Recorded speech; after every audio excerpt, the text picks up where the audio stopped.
ايه الاخبار الجديده بالنسبه للابطال العرب وفرص وصولهم للعالميه عن طريق برنامج معين؟ ايه اخر اخبار بيفول واصابه الظهر بتاعته؟ مين الملقب بتايسون الجديد وهل بيحب انه يتلقب بكده ولا عنده اعتراض على الموضوع؟ وبيتر بيف راجع لنا امتى علشان يرجع يمتعنا تاني بلعبه على الحلبه؟ يلا بينا نناقش المواضيع دي في حلقه جديده من الملاكمه في اسبوع.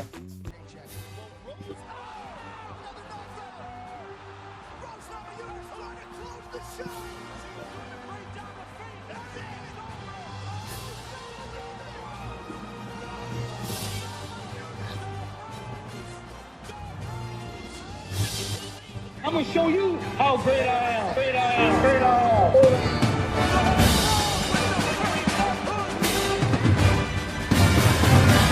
اخر الاخبار عن بطلنا بيفول ان هو عمل عمليه في ظهره، وده بناء عن تعب كان بقاله حاسس بيه مده طويله جدا والم كبير في ظهره، وعمل العمليه مؤخرا وقدامه علشان يرجع تاني لفتره التدريبات من 6 ل 8 اسابيع. طبعا ده بياخدنا للخبر الثاني عن بيتر بيف ورد فعله لما شاف الموضوع ده، فقال انا مش هفضل مستني اكتر من كده. كان المفروض ان المباراه تتحدد بسرعه من وقتها زي ما اتحددت في المره الاولانيه، اتحددت المباراه الثانيه بسرعه جدا، ولكن انا مش هفضل مستني كده كتير، وبالتالي هبدا ان انا اشتغل واطلع تاني على الحلبه واحقق الطموح بتاعي واكمل الرحله بتاعتي مع ملاكمين تانيين. وعلشان ما يضيعش وقت اكتر من كده فوافق على ماتشه مع الامريكي دايون نيكلسون في 22 نوفمبر الجاي في الرياض، وده الماتش اللي جاي بالنسبه له اللي هيبدا يرجع تاني على الحلبه ونشوفه مره ثانيه. لو اتكلمنا عن السجلات بالنسبه للماتش ده فسجل بيتر بيف هو 21 فوز، 20 منهم بالضربه القاضيه وواحد هزيمه فقط اللي هو كان الاخير قصاد بيفل.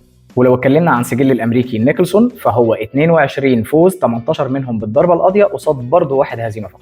وهنا يجي سؤال مهم انا بساله ليكم، تفتكروا بيفل بدا يلعبها على بيتر بيف ولا فعلا هو ما عندوش اي مانع ان هو يقابله، ولكن الموضوع موضوع ظروف طارئه؟ يعني هي كده كده الاصابات فعليه، ولكن كان ممكن ان هو يجي على نفسه ويلعب الماتش الثالث وبعديها يعمل موضوع العمليه، ولا فعلا في رايكم انه ما ينفعش كان لازم ان هو يعمل العمليه ولكن هو مش قلقان من بيتر بيف؟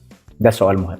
خبرنا اللي بعد كده عن الملاكم موسيز إيتاوما، وده ملاكم بريطاني من اشهر ملاكمين الوزن الثقيل الحديث. هيقابل الملاكم المعروف والخبره ديليان وايت، ودي فرصه كبيره انا شايفها لموسيز إيتاوما علشان انه يثبت نفسه قدام خصم كبير وخبره زي ديليان وايت.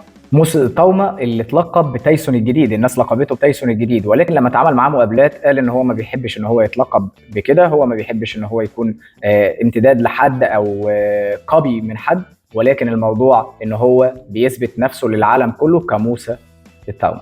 لو اتكلمنا عن السجلات فسجل موسى إيتاوما هو 12 فوز، 10 منهم بالضربه القاضيه وصفر هزيمه. لو اتكلمنا عن ديليان وايت والسجل بتاعه فهنقول ان هو 31 فوز، 21 منهم بالضربه القاضيه قصاد 3 هزيمه فقط.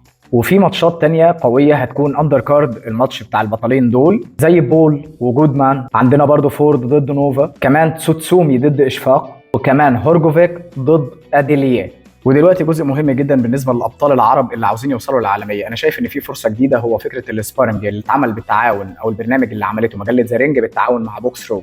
هو فكره تنظيم سبارنج بيختاروا منه بطل او بطلين او ايا يكن العدد اللي هم عاوزينه ان يلعب اندر كارد للماتشات العالميه اللي هتتعمل في الفتره اللي جايه. دي فرصه كويسه قوي انك ممكن ان انت تقدم عليها وتجهز، يمكن تكون انت بطل العالم اللي جاي. تقدر توصل لها ازاي وتشارك فيها؟ انك تبدا تقدم على الموقع بتاعهم، اعتقد بوكس رو، تبدا ان انت تدخل عليه وتبدا ان انت تقدم، تعرفهم انت منين، البيانات بتاعتك، تتواصل معاهم، تبعت لهم الصفحات بتاعتك يبصوا عليها يشوفوا المستوى بتاعك، الريكورد بتاعك، ايا يكن لعبت ماتشات قبل كده ولا لا، بتبعت لهم كل التفاصيل دي وهم بيشوفوا ويقرروا. ممكن ربنا يكرمك تكسب، تلعب اندر كارد في ماتش من الماتشات العالميه اللي جايه، ومنها يبدا ان انت اسمك يسمع كبطل عربي، وبعدها تبدا ان انت تنطلق واحده واحده للعالميه وتحقق حلمك. فرصه كويسه قوي لكل الابطال اللي فعلا الملاكمه بتجري في دمهم وعاوزين يوصلوا للعالميه. بقت في فرصه قدامكم كبيره قوي ان انتوا تقدروا عن طريق البرنامج ده توصلوا للعالميه باذن الله.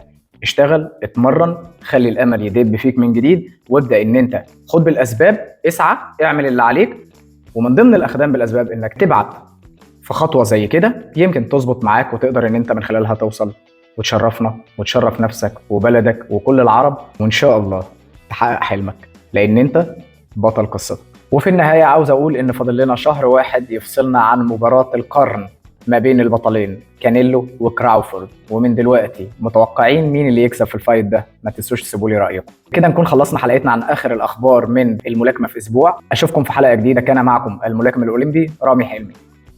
تشاو.